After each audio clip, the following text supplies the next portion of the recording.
भूत प्रेत आत्मा से जुड़ी घटनाएं हमेशा से ही एक विवाद का विषय रहा है। वैसे ही पुनर्जन्म से जुड़ी घटनाएं और कहानियां भी हमेशा से ही विवाद का विषय रहा है। इन पर विश्वास और अविश्वास करने वाले दोनों ही बड़ी संख्या में है। भगवद गीता के अनुसार मनुष्य का केवल शरीर मरता है, आत्मा नहीं। आत्मा एक शरीर का त्याग कर दूसरे शरीर में प्रवेश करती है, इसे ही पुनर्जन्म कहते हैं।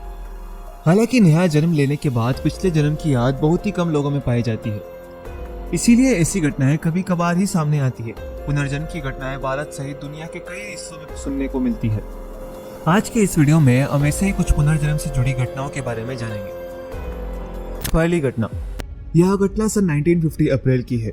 कोसिकला गांव के निवासी भोलानाथ जैन के पुत्र निर्मल की मृत्यु चेचक के कारण हो गई थी।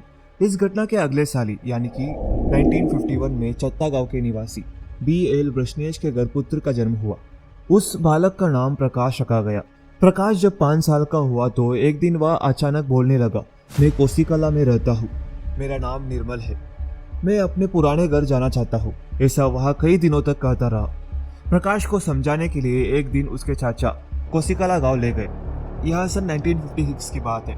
कोसिकला जाकर प्रकाश को पुरानी बातें याद आने लगी, लेकिन उस दिन प्रकाश की मुलाकात अपने पूर्व जन्म के पिता यानी भोलानाथ जैन से नहीं हो पाई। प्रकाश के घर वाले चाहते थे कि वो इस बात को भूल जाए और नई जिंदगी को आरंभ करे। बहुत समझाने पर प्रकाश पुरानी बातें भूलने लगा, लेकिन उसकी पूर्व जन्म की स्मृति पूरी तरह से नहीं नष्ट हुई थी। सन 1961 में भोलानाथ जैन का चत्ता गांव जाना हुआ।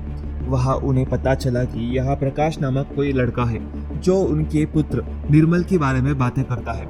यह सुनकर वे वृषनेश परिवार में गए।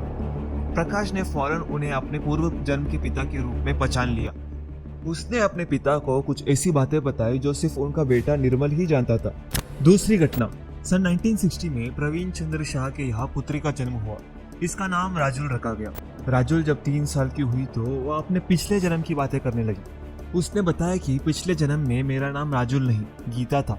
पहले तो माता पिता ने उसकी बातों पर ध्यान नहीं दिया, लेकिन जब राजुल के दादाजी यानी वाजूभाई शाह को इन बातों का पता चला तो उन्होंने इसकी जांच पड़ताल की। जानकारी मिली कि जूनागढ़ के गोकुलदास ठक्कर की बेटी गीता की मृत्यु अक्टूबर 1959 में हुई थी। उस समय वह 2.5 साल की थी। वाजूभाई शाह 1965 में अपने कुछ रिश्तेदारों और राजुल को लेकर जूनागढ़ गए। वहां जाते ही राजुल ने अपने पूर्व जन्म के माता और पिता को पहचान लिया। राजुल ने अपना घर और वह मंदिर भी पहचान लिया जहां वह रहती थी।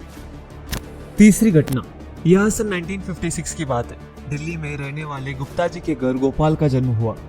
गोपाल जब थोड़ा बड़ा हुआ तो उसने बताया कि पूर्व जन्म में उसका नाम शक्तिपाल था और वह मथुरा में रहता था। मेरे 3 भाई थे और उनमें से एक ने मुझे गोली मार दी थी। मथुरा में सुख संचालन कंपनी के नाम से मेरी एक दवाओं की दुकान थी। गुप्ता जी ने अपने कुछ मित्रों से पूछताछ की। जानकारी निकालने पर पता चला कि मथुरा में सुख संचार कंपनी के मालिक शक्तिपाल शर्मा की हत्या उनके भाई ने गोली मारकर कर दी थी। जब शक्तिपाल के परिवार को यह पता चला कि दिल्ली में एक लड़का पिछले जन्म में शक्तिपाल होने का दावा कर रहा है, तो शक्तिपाल की पत्नी और भाभी दिल्ली आई। गोपाल ने दोनों को पहचान लिया। इसके बाद गोपाल को मथुरा लाया गया। यहाँ उसने अपने घर, दुकान सभी को ठीक से पहचान लिया, साथ ही अपने बेटे और बेटी को भी पहचान लिया।